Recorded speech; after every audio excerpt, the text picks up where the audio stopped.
మరి మన అందరి జీవితాలలో మరి పరిశుద్ధ దినము పునరుద్ధాన దినాన్ని అనుగ్రహించిన దేవుని బట్టి మరి దేవునికి వందనాలు చెల్లిస్తూ మరి కూడి వచ్చిన సంఘాన్ని కూడా ప్రభు పేట ప్రత్యేకమైన వందనాలు చెల్లిస్తున్నాను. మరి ఈ దినం కొరకై ఏర్పాటు చేయబడిన వాక్య భాగము కీర్తనలు 3వ సంకీర్తన మొదటి చరణం. యెహోవా నన్ను బాధించువారు విస్తరించి ఉన్నారు, నా మీదికి లేచివారు అనేకులు ఉన్నారు. మరి చదవబడ్డ వాక్యము దేవుడు మనందరి ఆత్మీయ మేలు నిమిత్తమై దీవించి ఆస్వాదించబడను గాక. మరి ప్రార్థించుకుందాం. దేవుని యొక్క ఆత్మ నడిపింపు కొరకు ప్రార్థన. మహాపరిశుద్ధుడైనటువంటి మా ప్రియ పరలోకపు తండ్రి, దేవాని ఘనమైన నామనికి వందనాలు, స్తుతులు, స్తోత్రాలు చెల్లిస్తున్నాం. గడిచిన వారమంతైనా నీ కృపలో భద్రపరిచి మా అందరి జీవితాలలో ప్రభా మరొక నూతన దినాన్ని, పరిశుద్ధ దినాన్ని మీరు అనుగ్రహించిన విధానాన్ని బట్టి మరి మీకే వందనాలు, స్తుతులు, స్తోత్రాలు చెల్లిస్తున్నాం ప్రభా. ఇప్పటివరకు నైనా మా పాటల ద్వారాను మా స్తుతుల ద్వారాను ప్రభా మీరు మహిమపరచబడ్డారని నమ్మచ్చు. మరి కొద్ది నిమిషం నీ వాక్యాన్ని ధ్యానించడానికి ప్రభా మీరు ఇచ్చినటువంటి శ్రేష్టమైన సమయాన్ని బట్టి మరి మీకే వందనాలు, స్తుతులు, స్తోత్రాలు చెల్లిస్తున్నాం ప్రభా. నీ దీనదాసును నేను నీ శిలువ చాటున మరుగుపరిచి దేవ నా నోటికి మీరే పూరకుండి నాయన ప్రభా. మన ఒట్టివాడను మంటివాడనైనా నీ మహాదైశ్వర్యంను బట్టి నాయన వచ్చిన నీ ప్రియ బిడ్డల ద్వారా నాయన ప్రభా, నీ బిడ్డలనైనా దేని కొరకై నీ సన్నిధికి వచ్చినారో మీరు బాహాటంగా ఎరిగినటువంటి దేవుడు నాయన. నీ వాక్యం ద్వారా నాయన ప్రభా నీ బిడ్డల ద్వారా మీరు మాట్లాడి మనం వేడుకుంటున్నాము తండ్రి. వాక్యం ద్వారా మీరు మాతో మాట్లాడిన ప్రభా మా జీవితాలను మేము సరి చేసుకునే కృపను నాకును మాకు అందరికీ మీరు అనుగ్రహించమని మరి యెహోవా ఆశ్రయ దుర్గమా మా నోటి మాట ధ్యానములు ప్రభా నీకు అంగీకారమైనటువంటి కృపను మీరు మాకు అనుగ్రహించమని వేడుకుంటున్నాము తండ్రి. మరి ప్రత్యేకమునైనా నీ పరిశుద్ధాత్మ చేత నింపినైనా ప్రభా మరి నన్ను మరుగుపరిచి ప్రభా మిమ్మల్ని మీరు ప్రత్యక్షపరచుకుని నాయన వచ్చిన నీ బిడ్డల ద్వారాను మరి నా ద్వారాను ప్రభా మరి వినేటటువంటి చెవులను గ్రహించడం మనసును ప్రతి బిడ్డకు మీరు అనుగ్రహించమని వేడుకుంటున్నాము తండ్రి. ఆమేన్. మరి దేవుడి నామకు మహిమ కలుగును గాక. మరి దేవుడు ఇచ్చినటువంటి సమయాన్ని బట్టి మరి 3వ కీర్తన మరి కీర్తన గ్రంథాన్ని కనుక మనం గమనించినట్లయితే మొత్తం 150 కీర్తనలు. మరి దానిలో మరి 5 భాగాలుగా మరి విభాగింపబడినట్టుగా చూస్తాం. మరి ప్రథమ స్కందము, ద్వితీయ స్కందము, తృతీయ స్కందము, చతుర్థ స్కందము అని ఒక 5 భాగాలు చేస్తూ ఉంటాయి. మొట్టమొదటిగా ఏదైతే మరి ప్రథమ స్కందంలో మరి మొదటి సంకీర్తన నుంచి 41వ సంకీర్తన వరకు దీన్ని ఏమంటాం? ప్రథమ స్కందము అంటాం. ఈ ప్రథమ స్కందంలో మనం చూసినట్లయితే దాంట్లో మొదటి భాగంలో ఉన్నటువంటి ఇంకో 3వ సంకీర్తన గమనించినట్లయితే మరి మొదటి సంకీర్తన ఎవరు రాశారో దానిపైన మరి టైటిల్ ఏం లేదు. మరి 2వ కీర్తన సంకీర్తన చూసినప్పుడు కూడా అక్కడ కూడా ఎవరు రాశారనేది అయితే అక్కడ లేదు. కానీ మరి ఇంకో 3వ కీర్తన మనం చూసినప్పుడు మరి ఎలాంటి సందర్భాలలో మరి ఈ కీర్తన రాశాడనే విషయాన్ని మనం పై భాగంలో మనం చూస్తాం. ప్రియులారా మరి ఎప్పుడు రాశాడంటే అబ్షలోము తన కుమారుని యొద్ద నుండి పారిపోయినప్పుడు దావీదు రచించినటువంటి కీర్తన. మరి అబ్షలోము మరి తండ్రి పైన కుట్ర పన్నినటువంటి మరి కుమారుడు. మరి తండ్రి దేవుని పైన ఆధారపడ్డాడు. తన కుమారుడు తన పైన కుట్ర పన్నినప్పటికీ మరి తన కుమారుడితోని ఆయన యుద్ధం చేయడం కానీ అలాంటి చేయకుండా అరణ్యానికి పారిపోయి మరి అక్కడ దేవుని యందు ఆశ్రయించిన వాడిగా మనం చూస్తున్నాం ఈ 3వ కీర్తనలో. మరి దీనిలో 41 మన ప్రథమ స్కందం 41 అనుకున్నప్పుడు దీంట్లో మరి మొదటి కీర్తన, 2వ కీర్తన, మీరు 2వ కీర్తనకు మనం అపోస్తుల కార్యములు కనుక చూస్తే ఇక్కడ టైటిల్ దావీదు గారు రాసినట్టు లేనప్పటికీ అపోస్తుల కార్యములు కనుక చూస్తే ఈ 2వ కీర్తన దావీదు రాసినట్టుగా మనం చూస్తాం. మరి అదే కాకుండా ఈ 41 కీర్తనలు మరి దావీదు రాసినటువంటి కీర్తనలు ఒక 3 కీర్తనలు తప్ప మరి మిగతాయిన ప్రథమ స్కందంలో ఉన్నటువంటి కీర్తనలన్నిటిని కూడా మరి దావీదే రచించినట్టుగా మనం చూస్తాం. మరి దాంట్లో మొదటి కీర్తన, మరి 10వ కీర్తన, ఈ 33వ ఈ 3 కీర్తనలు తప్ప మరి మిగతా కీర్తనలన్నీ కూడా మరి దావీదు రచించినట్టుగా చూస్తున్నాం. మరి యొక్క 3వ కీర్తన మనకు అర్థం కావాలంటే మరి ఎక్కడి నుంచి ప్రారంభమైంది, మరి ఎందుకు అబ్షలోము తన తండ్రి పైన తిరుగుబాటు చేశాడు అనే విషయాలు మనం కనుక గమనిస్తే చరిత్ర గ్రంథాలు మనము మరి యెహోషువ గ్రంథం నుంచి ఎస్తేరు గ్రంథం ఉన్న చరిత్ర గ్రంథాలలో ఉంది.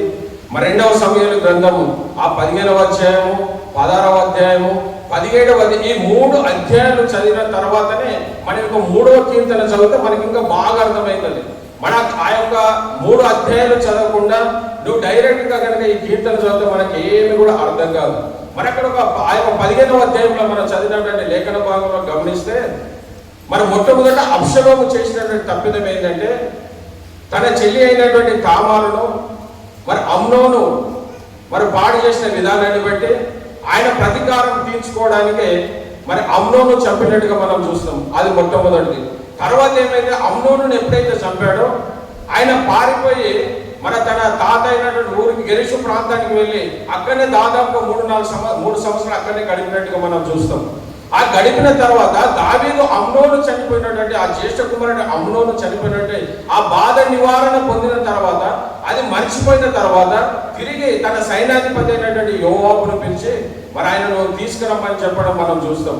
ఎప్పుడైతే తీసుకొచ్చిన తర్వాత ఆయన చేసినటువంటి కార్యం తన 15వ అధ్యాయంలో మరి కొన్ని రథాలను ఏర్పాటు చేసుకొని ఆయన ఎక్కడికంటే మరి ఆ యొక్క తండ్రితో అబద్ధం ఆడుతాడు. ఏంటంటే నేను గెరిషు ప్రాంతం నుంచి కనుక ఈ యొక్క యెరూషలేము ప్రాంతానికి కనుక నేను వచ్చిన వాడనైతే నేను హెబ్రోను మందిరానికి వెళ్ళి మరి దేవునికి మొక్కుకున్నా కాబట్టి నేను మొక్కుకొని వస్తానని చెప్పి తన తండ్రి యొక్క పర్మిషన్ తీసుకొని ఆ యొక్క హెబ్రోను ప్రాంతానికి కానీ ఆయన పోయింది హెబ్రోను ప్రాంతం కాదు, కానీ అక్కడ అనేక మందిని సమకూర్చుకొని మరి నేనే పట్టాభిషేకం నేనే పొందుకున్నా, మరి నేనే రాజునని అనేక మందిని ఆయన ప్రేరేపించినట్టుగా మనం చూస్తాం.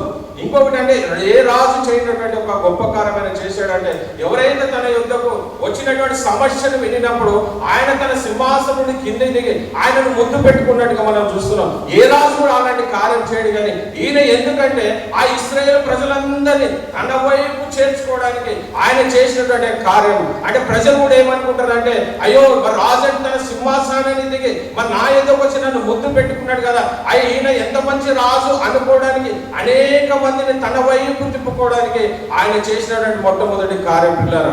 అది చేసిన తర్వాత మరి ఆయన అనేక మందిని ప్రేరేపించిన వాడిని చూస్తాం.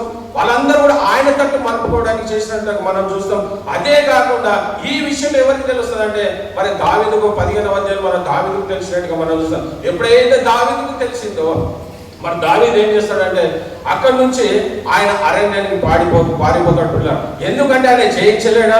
గొలియాతునే జయించినటువంటి దావీదు తన కుమారుని జయించలేడా? కానీ ఈయన అభిషేకించబడిన వాడు కాబట్టి ఈయన అలాంటి కార్యము చేయకూడదని అభిషేకించబడినటువంటి ఆయన ఏం చేస్తాడంటే తన ఆ యొక్క ప్రాంత తనతో ఉన్నటువంటి అనుచరులను అందరూ కూడా తనను వెంబడించి ఆయన ఒక ప్రాంతానికి వెళ్ళినట్టుగా అరణ్యానికి వెళ్ళినట్టుగా మనం చూస్తాం.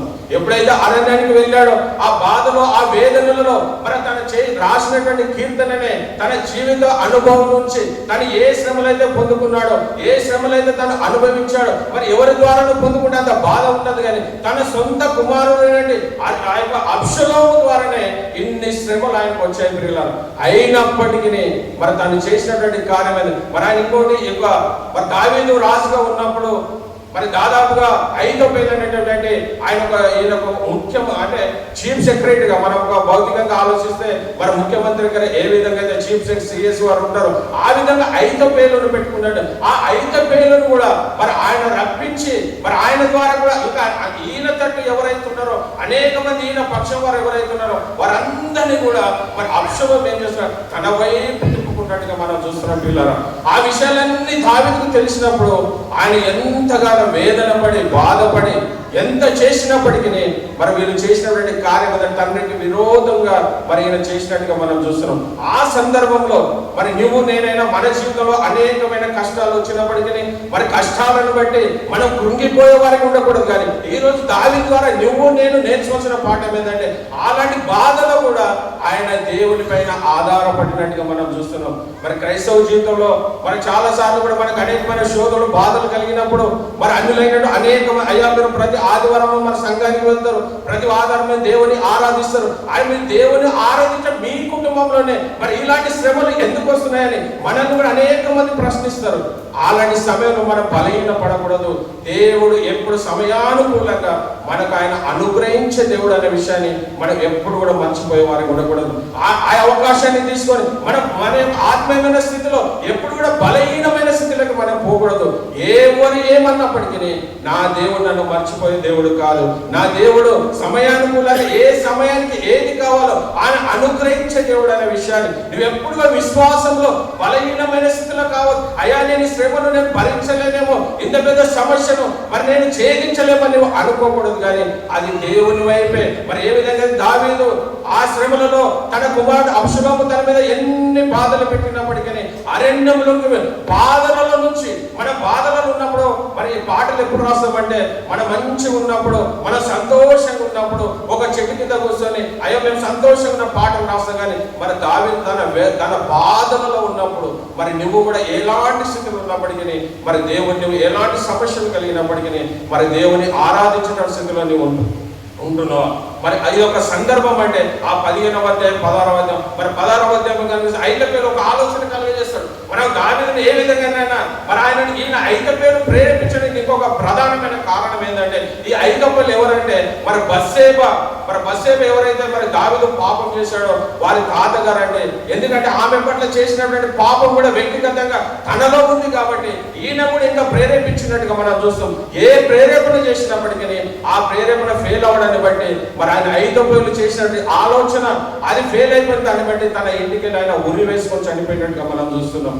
తనకు విరోధంగా చేసిన ఏదైనప్పటికీ ఆయన చనిపోయాడు. అదేవిధంగా అబ్షలోము కూడా తన తండ్రికి విరోధంగా తన తండ్రి మీద తిరుగుబాటు చేసినట్టు అబ్షలోము ఏదైనా సాధించాడంటే చివరికి ఆయన కూడా ఆ యొక్క మస్తిక వృక్షంకు తన వెనుకలు చాలా పెద్దమైన వెనుకలు అయినాయి కాబట్టి ఆ యొక్క గాడి పైన వచ్చినప్పుడు తన వెనుకలు ఆ యొక్క కొమ్మలకు తగిలి ఆయన భూమికి ఆ చెట్టుకు మధ్యలో వేలాడబడినట్టుగా మనం చూస్తాం పిల్లలు.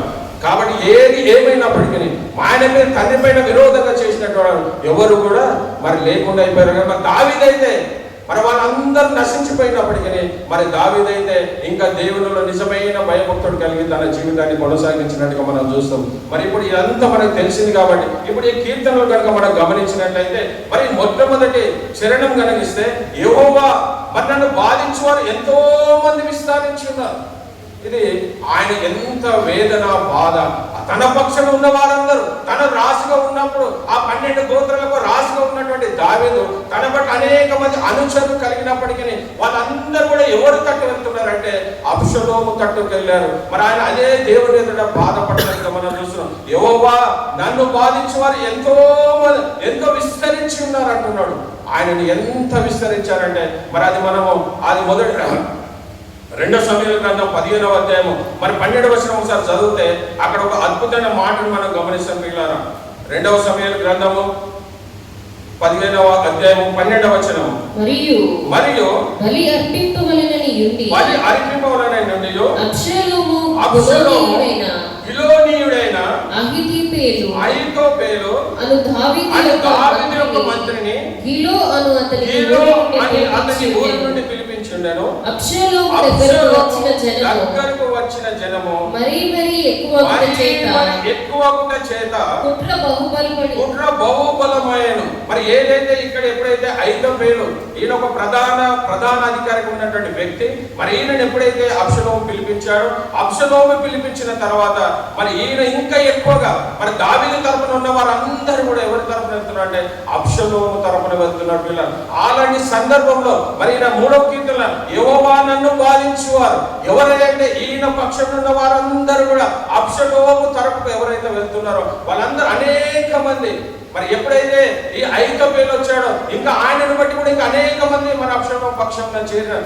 అలాంటి సందర్భంలో ఆయనకు తెలిసినటువంటి విషయాన్ని బట్టి మరి యెహోవా నన్ను బాధించే వారు ఎంతో విస్తరించున్నారు అంటున్నాడు. అనేక మంది మరి మొట్టమొదటిగా 80 మంది రథాలను పెట్టుకొని వెళ్ళాడు. తర్వాత ఇంకా 200 మంది ఆయన ఇప్పుడు భోజనాలు విందు జరుగుతున్నప్పుడు వారి ఇదంతా తెలియదు. మరి ఈయన కుట్ర చేస్తున్న విషయం ఈ ఇశ్రాయేలు ప్రజలకు తెలియదు. కానీ ఆయన విందు జరుగుతున్నాడని చెప్పినప్పుడు అనేక మంది ఆయనను వెంబడించినట్టుగా మనం చూస్తున్నాం. ఎవరైతే ఆయన ఎందుకు వస్తారో వారికి ఆయన చేసినట్టు కార్యం ఆయన ముద్దు పెట్టుకొని ఆకర్షించడానికి, అయ్యో ఏ రాజు కూడా ఇలాంటి కార్యం చేయలేదే, మరి ఈ రాజు ఎంత గొప్ప కార్యం చేస్తారు అంటే మనం ఎంతగా ప్రేమిస్తున్నారని చెప్పి వాళ్ళందరినీ తన తట్టు తిప్పుకోవడానికి ఆయన చేసినటువంటి ఆ యొక్క కుట్రలో ఒక భాగమే మరి ఈయనను ఎంతగానో వేదన పడుతున్నట్టు పిల్లలు. ఈ మొదటి చరణం కనుక గమనిస్తే, యెహోవా నన్ను బాధించు వారు ఎంతో మంది విస్తరించున్నారు, నా మీదకి లేచువారు అనేకులు. ఎంతమంది అంటే లెక్కకు లేనంత మంది. తన పక్షాన ఉన్న వారందరూ కూడా మరి అబ్షలోము తరపున పోయినట్టుగా మనం చూస్తున్నాం పిల్లలు. మరి అదే కాకుండా వారు పోయిన వారు కానీ 2వ చరణం కనుక గమనిస్తే, మరి దేవుని వలన అతనికి రక్షణ ఏమీ దొరకదని నన్ను కూర్చి చెప్పువారు అనేకులు. ఇది ఇంకా ఎంతో బాధాకరం. ఇంకా అంటే ఆయనకు రక్షణ లేదని చెప్తున్నాడు. ఎందుకు రక్షణ? దేవుని వలన అతనికి రక్షణ ఏమీ దొరకదని మరి నిన్ను కూర్చి చెప్పువారు అనేకులు. ఈయనకంటే దేవుడు నిన్ను రక్షించలేడుగా. నువ్వు చేసిన పాపాన్ని బట్టి, నువ్వు చేసిన దానిని బట్టి మరి అనేకులు నిన్ను విసర్జిస్తున్న విషయంగా నీకు రక్షణనే లేదు, దేవుడు నిన్ను విడిచిపెట్టాడని చెప్పి ఆయన ఇంకా ఎంతగానో మరి వేదనకు గురి చేస్తున్నట్టుగా చూస్తాం. తన కుమారుడు పెట్టిన బాధ కంటే కూడా ఇంకా అనేకులు వచ్చి, అయ్యా దేవుడు నిన్ను తృణీకరించాడయ్యా, మరి దేవుడు నువ్వు సౌలు పట్ల చేసినటువంటి, నువ్వు వారికి చేసినట్టు వాళ్ళకి చేసిన అన్యాయాన్ని బట్టి ఆయన నువ్వు చంపివేసి నువ్వు రాజు అయ్యావు కాబట్టి నీకు ఇలాంటి శ్రమలు నీకు అనుభవించినాయి కాబట్టి ఎలాంటి రక్షణ నీకు లేదయ్యా అని ఇంకా తనని ఇంకా బాధ పెట్టినట్టుగా మనం చూస్తున్నాం పిల్లలు. ఆ విషయంలో మరి ఆ షిమి అనేటోడు మనం గమనించినట్లయితే ఇంకా ఎంత ఘోరమైన మాటలు మాట్లాడతారు. తల దించుకొని చెప్పులు లేకుండా పోతున్న దావీదును చూసి ఆ షిమి మాట్లాడుతున్న విషయాలు చూస్తే ఇంకా ఎంత వేదనకరమైనటువంటి మాటలు మనం చూస్తాం. అది మరి ఎక్కడంటే మనం చూసినట్లయితే మరి సమూయేలు 2వ సమూయేలు 16వ అధ్యాయం మరి 5 నుంచి 10 వరకు గమనిస్తే అక్కడ ఇంకా ఆయన మాట్లాడినటువంటి మాటలు చూస్తే ఇంకా ఎంతో వేదనకరం బాధకరం ప్రియులారా. మరి అలాంటి సమయంలో కూడా మరి ఆయనకి ఇంకా వేదన బాధ. మరి ఆయన చెప్పిన మాటలు, రాజైన దావీదు మరి బహురీము దాపునకు వచ్చినప్పుడు మరి సౌలు కుటుంబం గేరా కుమారుడైన షిమి అని ఒకడు అతడి నుండి బయలుదేరి వచ్చను. అతడు వెంట నడుచుచు దావీదును శపించును. దావీదును మరి శపించును. మరి జనులందరూ పల్లెటూళ్ళందరూ దావీదు ఇరుపక్షముల నుండగా రాజైన దావీదు మీదను అతని సేవకులందరి మీదను రాళ్ళు రుచి వచ్చను. ఈ షిమి నరంతకుడా, దుర్మార్గుడా, చీపో నీ వేలవని నీవు వెళ్ళగొట్టిన సౌలు ఇంటి వారి హత్యను బట్టి మరి యెహోవా నీ మీదికి రప్పించినట్టు నీ కుమారుడైన అబ్షలోము చేతికి రాజ్యమును అప్పగించి ఉన్నాడు. మరి ఇది మనకు తెలియడానికి వాస్తవంగా అయితే ఈయన చేసి దేవుడే ప్రత్యేకంగా మరి సౌలు చేసిన పాపాన్ని బట్టి అమోరీల యుద్ధానికి వెళ్ళినప్పుడు అది శపితమైన ప్రాంతము, అక్కడి నుంచి ఏది కూడా తీసుకురావద్దని చెప్పినప్పుడు ఆ రాజునే ఓగుండు రాజునే తీసుకొచ్చినట్టుగా చూస్తాం. బలిష్టమైనటువంటి క్రొవ్వినటువంటిది అనేకమైన జంతువులను మనం తీసుకోవాలి. దానిని బట్టి మరి బలి అర్పించవలసింది సమూయేలు ప్రవక్త అయితే మరి సమూయేలు ప్రవక్త రావడానికి ఆలస్యం ఉందని మరి సౌలు అర్పించిన దానిని బట్టి మరి దేవుడు సౌలును ఆ యొక్క రాజును తొలగించినట్టుగా మనం చూస్తాం. కానీ మరి ఇక్కడ షిమి చెప్తున్నట్టు మాటలు ఏంటంటే, నువ్వు ఎట్లయితే సౌలు నువ్వు చంపావో మరి సౌలు చంపిన దానిని బట్టి దేవుడు నీకు ఈ యొక్క శిక్షను విధించబోతున్నాడు. కాబట్టి మరి నీకు ఎలాంటి రక్షణ లేదు. మరి నీ చేతి నుంచి నీ రాజ్యాన్ని తీసి అబ్షలోము నీ కుమార్తె అయినటువంటి అబ్షలోముకి ఇస్తున్నాడని చెప్పినప్పుడు ఇంకా దావీదు ఇంకా వేదన పడుతున్నాడు పిల్లారా. మరి అదే కాకుండా ఇంకా అక్కడ ఉన్నటువంటి షెరూయ కుమారుడు, మరి షెరూయ అంటే ఎవరు కాదు మరి దావీదు యొక్క అక్క, మరి ఆమె కుమారుడు అభిషేక్ చూసి, అయ్యా వీళ్ళు ఈ విధంగా మాట్లాడుతున్నారు, నువ్వు సెలవిస్తే కనుక వారిని ఇప్పుడే నేను ఆ షిమిని చంపేసినాను అన్నప్పటికీ మరి దావీదు చెప్పినటువంటి మాట వాడిని మీరు మనం ఒకసారి 10వ వచనం మనకు, అందుకు రాజు సెరూయ కుమారులారా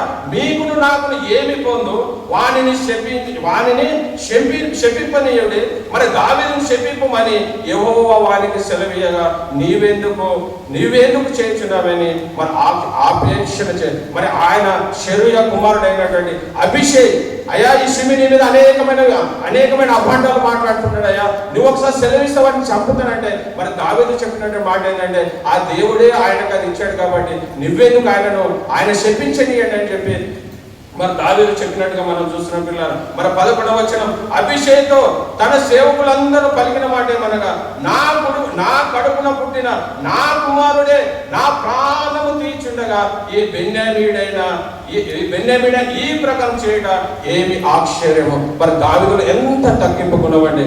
అసలు ఈ బెన్యామీను షిమి ఇది మాట్లాడడము అది కాదు, కానీ బాధ నా కడుపున పుట్టినటువంటి నా కుమారుడు నా పానం తీయడానికి వచ్చాడయ్యా అని ఆయన తగ్గింపు స్వభావం కలిగిన వాడు. మరి రాజు అయినప్పటికీ మరొకరు మాట ఇస్తే అభిషేకం చంపేవాడు షిమిని, కానీ మరి ఇక్కడ ఈయన తగ్గింపు స్వభావం కలిగి ఆయన నడడం కాదు, కానీ మరి నా కుమారుడే నా కడుపున పుట్టినటువంటి నా కుమారుడే నా ప్రాణం తీయడానికి వస్తున్నాడయ్యా, ఇది ఈయన అనే మాటలు ఎంతటి ఆయన శపినీయుడు, దేవుడే ఆయనకి ఇచ్చాడేమో, ఆయన శపినీయుడు అని చెప్పి మరి తనను తాను తగ్గించుకున్నట్టుగా మనం చూసినట్ల మరి 2వ వచనముగా గమనిస్తే, మరి దేవుని వలన అతనికి రక్షణ ఏమీ దొరకదని గురించి నిన్ను చెప్పువారు అనేకులు. మరి అదే కాకుండా 3వ వచనం గమనిస్తే, మరి నిన్ను గురించి చెప్పువారు అనేకులు అన్నప్పుడు ఇక్కడ మన బ్రాకెట్ ఒక మాట చూస్తే అక్కడ సెలా, అక్కడ బ్రాకెట్లు ఏముందంటే మరి సెలా అనే మాట ఉంది పిల్లలు.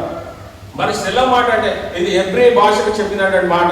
మరి దీనికి అర్థం ఏంటంటే, ఎప్పుడైతే ఈ యొక్క ఆ పాట పాడిన తర్వాత మనం ఎప్పుడైతే ఈ సెలని ఎక్కడైతే వస్తుందో ఈ సెల వచ్చినప్పుడు మనం ఆగాలంటే అక్కడ ఆగి మనం ఏదైతే పాట పాడామో, ఏదైతే మనం దాన్ని పాట పాడుతున్నామో దానిని మరొకసారి మనం ధ్యానించాలంట. మరి సెల ఎక్కడొచ్చినప్పటికీ మరి దానికి అర్థం ఏంటంటే ఆగిపోవాలంట. మనం ఆగిపోయి మళ్ళా తర్వాత ఏదైతే మనం పాట పాడుతున్నామో మరి తిరిగి దాన్ని ధ్యానించే వారికి ఉండాలంట. అంటే కొద్దిసేపు అక్కడ సెల అంటే గ్యాప్ తీసుకునే వారిగా. మనం జనరల్ గా రోడ్డు మీద వెళ్తున్నప్పుడు మరి అది సిగ్నల్ పడ్డప్పుడు ఏ విధంగా ఆగి మనం వెళ్ళిపోతామో మరి అలాంటి సెల ఎక్కడొచ్చినప్పటికీ మరి 150 సంకీర్తనలు కలిగినప్పుడు ఈ గ్రంథంలో ఈ సెల అనే మాట 71 సార్లు వ్రాయబడ్డదండి. 71 సార్లు సెల.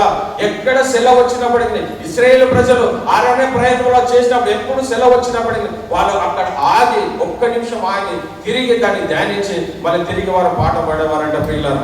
ఇంకా అనేక మంది మనకి చాలా మంది ఏం చెప్తారంటే అదే కాకుండా మరి చాలా మంది ఏదైతే గిటార్ వాయిస్తున్నప్పుడు మరి గిటార్ వాడుస్తున్నప్పుడు ఏంటంటే దాని నట్టు ఏదైతే ఉందో దాన్ని లూజ్ అయిపోతుంది. కాబట్టి ఎప్పుడైతే ఆగినప్పుడు వాళ్ళు దాన్ని సరి చేసుకుంటారు. అంటే దాని అర్థమని కాదు, కానీ ఆ విధంగా ఆగి వాళ్ళు చేయాలంటే సెలాని ఎక్కడొచ్చినప్పటికీ మరి మనం కూడా కొద్దిగా ఆగి మరి దాన్ని ఏమై ఉన్నామో, ఏ పాట అయితే మనం పాడుతున్నామో మరి అది ఏ విధంగా ఉండదో దాన్ని ధ్యానించే వారికి ఉండాలంటే పిల్లలు. మరి అది 3వ చరణం గమనిస్తే, మరి యెహోవా నీవే నాకు కేడెము గాను నీవే నాకు అతిశయస్పాదం గాను నా తల ఎత్తువాడవు నీవున్నావు. మరి ఇక్కడ మరి ఈ 2 వచనాలు గమనించినట్టే అక్కడ 2 వచనాలు మనం చూస్తే మరి దావీదు వేదన బాధపడినట్టుగా మనం చూస్తాం. అయ్యా అనేకులు నా మీద విస్తరించి ఉన్నారు, అనేక మంది నన్ను నానా విధాలుగా మాట్లాడుతున్నానే, కానీ ఈ 3వ చరణం వచ్చే వరకు ఆయన ఎంతగానో దేవుని యందు మరి ఆధారపడినట్టుగా చూస్తాం. మరి ఆయన ఎవరు అంటే నిన్ను గురించి చెప్పువారు అనేకులు, యెహోవా నీవే నాకు కేడెముగాని అంటాడు. మరి కేడెము అంటే ఏంటి? ఆయన ఎంత నిరీక్షణ కలిగి అటువంటి అరణ్య ప్రయాణంలో ఉన్నప్పటికీ ఆ ప్రయాణంలో ఎలాంటి పరిస్థితులు తనకు అనానుకూలంగా ఉన్నప్పటికీ ఆయన అన్ని శ్రమలు ఉన్నప్పటికీ ఆయన ఎవరు అంటే మరి ఆయన యెహోవా నీవే నాకు కేడెము అని అంటున్నాడు. మరి కేడెము అంటే ఏంటి అని మనం అర్థం చేసుకుంటే మామూలుగా డాలు అంటాం. మరి యుద్ధానికి పోయినప్పుడు యుద్ధ సైనికులు ఎవరు ఒక చేతితో డాలు పట్టుకొని ఒక చేతితో కత్తి పట్టుకుంటారు. అంటే ఈ డాలు మనకు సంపూర్ణమైనటువంటి రక్షణ కలిగజేయదు, కానీ ఈ కేడెము అనేటువంటిది ఏదైతే ఈ తల నుండి ఈ భాగము శరీర భాగం అంతా కూడా ఇది కప్పుకునేటట్టు కేడెము అంటే మన శరీర భాగం అంతా కూడా కప్పుకొని ఎవరు మన మీదకి యుద్ధానికి వచ్చినప్పటికీ, ఎవరు మన మీద ఎన్ని బాణాలు వేసినప్పటికీ అది ఏదైతే మన కేడెంగా మనం ఏదైతే ధరించుకొని ఉంటామో మరి దాని వల్ల నీకు ఎలాంటి కూడా అపాయం జరగదు. అంటే ఈయన దావీదు చూడు అంత కష్టాలలో ఉన్నప్పటికీ అన్ని బాధలు ఉన్నప్పటికీ ఆయన నిరుత్సాహ స్థితిలో లేడు, కానీ అయ్యా మరి నీవే నాకు కేడెముగా ఉన్నావు అంటున్నాడు. నీవే నాకు కేడెముగా చెప్తున్నాడు పిల్లలు. మరి ఎంత శ్రేష్టమైన మాట.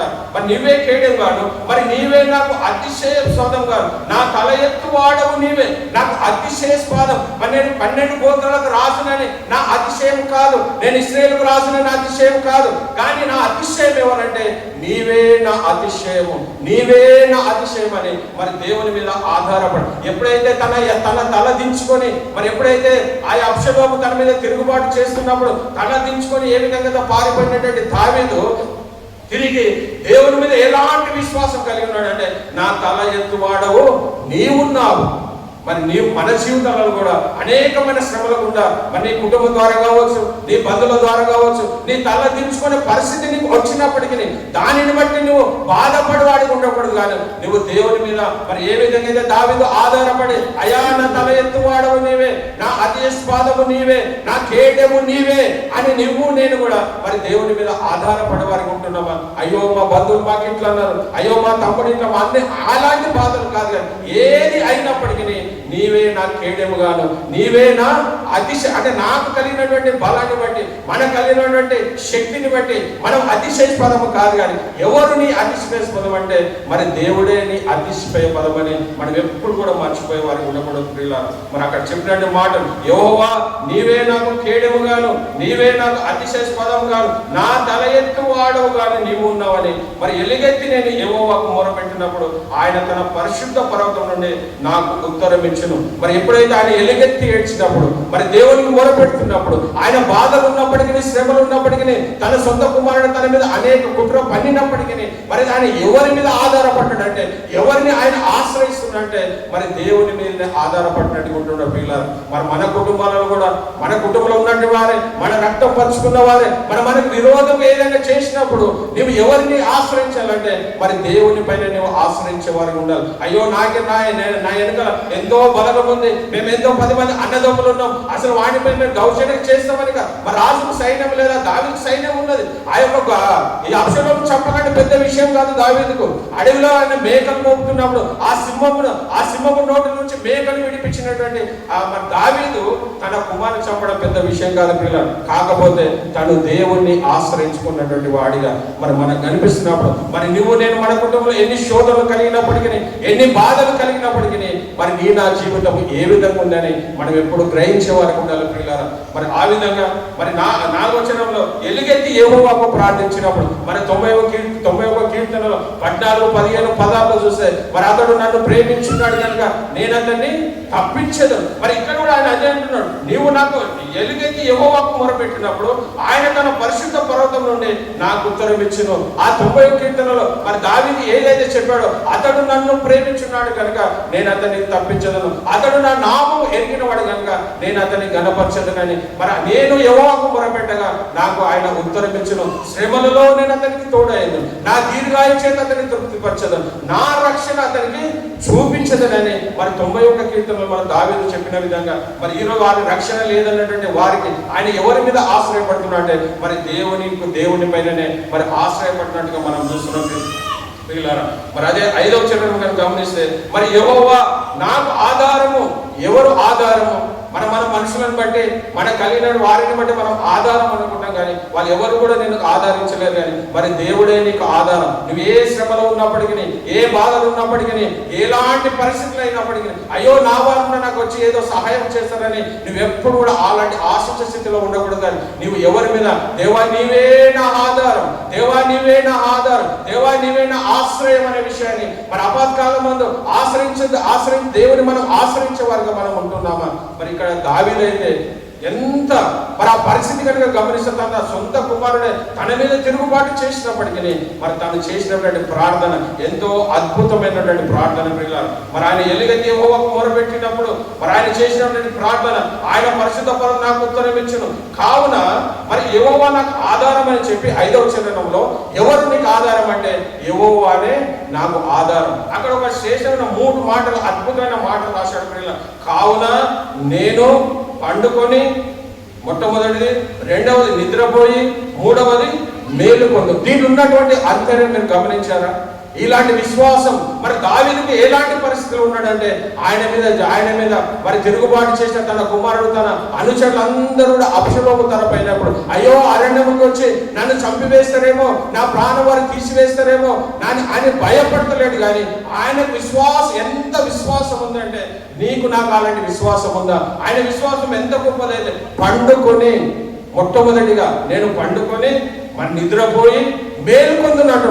అయ్యో నేను నిద్రలోనే నేను మరణిస్తానని అంటలేడు, అయ్యో నా కుమారుడు వచ్చి నన్ను ఏదో చేస్తానని అంటలేడు. కానీ ఆయన విశ్వాసము దేవుని ఎంత బలంగా ఉన్నాడంటే నేను నిద్రపోయినను మరి తర్వాత నేను నిద్రపోయి మేలు పొందును అంటున్నాడు. మరి నువ్వు నేను ఏ సమస్యల గుండా వెళ్ళినప్పటికీ అయ్యా నేను ఆ పరిస్థితుల నుంచి నేను బయటపడతానయ్యా, ఆ పరిస్థితుల నుంచి విడిపించే దేవుడు నీవని మరి అలాంటి విశ్వాసం మరి ఆయన చెప్పినటువంటి విశ్వాసం నువ్వు మరి అనేక మంది కొన్ని శ్రమలు కలిగినప్పుడే, బాధలు కలిగినప్పుడే అయ్యా నాకు నిద్ర పట్టడం లేదయ్యా, అయ్యా నేను నిద్ర మాత్రం వేసుకుంటానని చాలా మంది అంటారు. మరి దావీదు కలిగినటువంటి బాధ, మరి దావీదు కలిగిన ఈ వేదనలో మరి దావీదుకు ఉన్నటువంటి నిరీక్షణ, మరి దావీదుకు ఉన్నటువంటి విశ్వాసం ఏంటంటే నేను పండుకొని నిద్రపోయి నేను మేలుకొందును. మరి బైబిల్ గ్రంథంలో మనం ఆలోచన అంటే మేలుకొందును అంటే నేను తిరిగి లేస్తాను. ఏ స్థితిలో ఉన్నప్పటికీ మరి దేవుడు నన్ను రక్షిస్తాడనేటువంటి అలాంటి విశ్వాసం పిల్లలు. మరి చాలా మంది ఏ స్థితిలో ఉన్నప్పుడు చిన్న సమస్య వస్తున్నాయి, అయ్యా ఈ రాత్రి అంతా నాకు నిద్ర పట్టలేదయ్యా, ఈ రాత్రి అంతా నాకు నిద్ర. మరి అనేక మంది నిద్ర రాని స్థితిలో ఉన్నాం. అనేక మంది మరి టాబ్లెట్ వేసుకునే ఆ నిద్ర మాత్రం వేసుకునే వారు చాలా మంది ఉన్నారు. కానీ దావీదు ఎలాంటి శ్రమలు అయినప్పటికీ, ఎలాంటి బాధలు అయినప్పటికీ ఆ బాధలలో ఆయనకున్న విశ్వాసం, ఆ యొక్క నిరీక్షణ, మరి నువ్వు కూడా శ్రమలను బట్టి మరి బాధలను బట్టి నువ్వు కృంగిపోయే స్థితిలో నువ్వు ఉండకూడదు. కానీ నీకు దావీదు కలిగినటువంటి ఈ నిరీక్షణ, ఆయనకున్నటువంటి నిరీక్షణ పండుకొని నిద్రపోయి మేల్కొందును. 10,000 మంది దండెత్తి నా మీదికి వచ్చినను మోహరించినను నేను భయపడను. మరి అదే 91 కీర్తనలో మనం చూస్తాం. మరి నీ కుడి పక్కన 1000 నీ పక్కన 1000 మంది పడినను, నీ కుడి పక్కన 10,000 మంది పడిన ఏ అపాయము నీ యొద్దకు రాదు. మరి 90 దావీదు రాశారు. ఇక్కడ కూడా అదే విషయాన్ని మరి ఆయన చెప్తున్న మాట ఏంటంటే 10,000 మంది దండెత్తి నా మీదికి వచ్చినను నేను భయపడను. ఎంత శ్రేష్టమైన మాట ప్రియుల. మరి యెషయా గ్రంథం 54వ అధ్యాయం మరి 17వ వచనంలో చూస్తే మరి ఆయన నీకు విరోధంగా రూపింపబడిన ఏ ఆయుధము వర్తిల్లదంటాడు. మరి దావీదుకు ఉన్నటువంటి విశ్వాసం, ఆయన చెప్పినటువంటి మాట పడుకొని నిద్రపోయి నేను మేలుకొందునంటే మరి తనకు విరోధంగా రూపింపబడిన, తనకు విరోధంగా తన కుమారుడు అబ్షలోము ఎంత విరోధంగా చేసినప్పటికీ నీకు విరోధంగా రూపింపబడిన ఏ ఆయుధము వర్తిల్లదని మరి యెషయా 54:10 చెప్పిన విధంగా మరి ఆయన దానిని ఆధారం చేసుకున్నట్టుగా చూస్తున్న పిల్లలు. మరి నువ్వు నేను కూడా అనేకమైన శ్రమలు కలిగినప్పటికీ, మరి బాధలు కలిగినప్పటికీ నీకు విరోధంగా నీ కుటుంబంలో కావచ్చు, నీ సమాజంలో కావచ్చు, సంఘంలో కావచ్చు, నీకు ఎవరైతే విరోధం ఉన్న వారందరూ కూడా మరి నీకు విరోధంగా రూపింపబడిన ఏ ఆయుధము వరిదిల్లదు అని మరి 54:10 చెప్పిన ప్రకారంగా మరి అట్లాంటి విశ్వాసం కలిగి మనం జీవిస్తున్నామా ప్రియులారా. మరి ఎంతమంది అదే 54:10 కూడా గమనిస్తే అక్కడ నీకు విరోధంగా మరి గుంపుకూడిన వారందరూ కూడా నీ పక్షం వారు అవుతారు అంటాడు. ఎంతమంది నీకు విరోధంగా ఉన్నారో వాళ్ళందరూ కూడా నీ పక్షం వారు అవుతారని మరి 54:10 మనం చూస్తాం పిల్లలు. మరి ఆ విధంగా మరి దావీదు ఎంత విశ్వాసం కలిగి మరి నువ్వు కూడా ఈ రోజు అయ్యా నాకు శ్రమలు వచ్చిందయ్యా, అయ్యా నేను ఏమైపోతున్నా నాకు తెలియదన్న స్థితిలో నీవు ఉండకూడదు. నీకు ఒకటే నిరీక్షణ, ఒకటే విశ్వాసం, నేను పండుకొని నిద్రపోయి తిరిగి మేలుకుంటానన్నటువంటి విశ్వాసం నువ్వు నేను అలాంటి విశ్వాసం మనం కలిగి మనం జీవిస్తున్నాము పిల్లలు. మరి నేను భయపడను, యెహోవా లెమ్ము నా దేవా నన్ను రక్షింపుము, నా శత్రులందరి దవడ ఎముక మీద కొట్టువాడవు నీవే. మరి ఇక్కడ దావీదు చేసినటువంటి అద్భుతమైన ప్రార్థన. మరి దవడ ఎముకల మీద కొట్టుమని దావీదు అనడం లేదు, కానీ ఆయన చెప్పినట్టు మాట అంతే, నా శత్రులందరి దవడ ఎముక మీద కొట్టువాడవు నీవే. కొట్టువాడవని అయ్యా కొట్టు అని చెప్తలేడు ఆయన, అయ్యా వాళ్ళ దవడ ఎముకలు పగలగొట్టని చెప్పలేదు, కానీ కొట్టువాడవు నీవే. ఎందుకు ఆ మాట అంటున్నాడంటే మరి షిమి చీచి అనేకమైన మాటలు మాట్లాడినప్పుడు ఒకవేళ దవడ ఎముకలు కానీ పోయిందనుకో ఆడిగా శపించడానికి మాటలు రానడు స్థితి ప్రియులారా. అంటే ఆయన చేతున్న మాట అయ్యా దవడ ఎముకలు ఇరగొట్టమని కాదు, మరి పగ తీర్చడం నా పని. మరి నూతన నిబంధనలు ఏదైతే మనం పగ తీర్చడం దేవుని పని కాబట్టి అది తెలిసినటువంటి దావీదు ఆ యొక్క దవడ ఎముకలు పగలగొట్టువాడవు నీవే. ఆ శిమి చెప్పిన ప్రతి మాటను బట్టి ఇంకా తన హృదయం ఎంత వేదన మరి బాధతో ఉన్నప్పుడు మరి ఆయన పట్ల దేవుడు చేసినటువంటి మరి కార్యాన్ని బట్టి మరి దేవుడు ఇంకా మనం చూసినట్లయితే ఎంత తిరుగుబాటు చేసినప్పటికీ చివరికి అయింది ఏంటంటే మరి 5,000 ప్రేరేపించినప్పటికీ మరి ఆయన చనిపోయినట్టుగా మనం చూస్తున్నాం. మరి అబ్షలోము ఎంత మరి ఆయన మనం ఒకసారి ఆయన అందాన్ని కనుక మనం గమనిస్తే పిల్లారా, ఆయన ఎంతో 14వ అధ్యాయం 2 సమూయేలు గ్రంథము మరి 14వ అధ్యాయము మరి మనం అక్కడ చూసినట్టు 25 చూస్తే ఆయన ఎంత సౌందర్యం కలిగిన వాడు అయినప్పటికీ తన హృదయం అంతా కూడా మరి ఆయన పాపం చేత నిండినట్టుగా మనం చూస్తాం. ఆయన గురించి ఎంత అద్భుతంగా రాశాడు. ఇశ్రాయేలు అందరిలో అబ్షలోము అంత సౌందర్యం గలవాడు ఒక్కడునూ లేడంట. ఇస్రాయేల్ అందరిలో ఇక్కడ ప్రత్యేకంగా నొక్కి చెప్తున్న మాట, ఇస్రాయేల్ అందరిలో అబ్షలోమంత సౌందర్యము గలవాడు ఒకడును లేడు.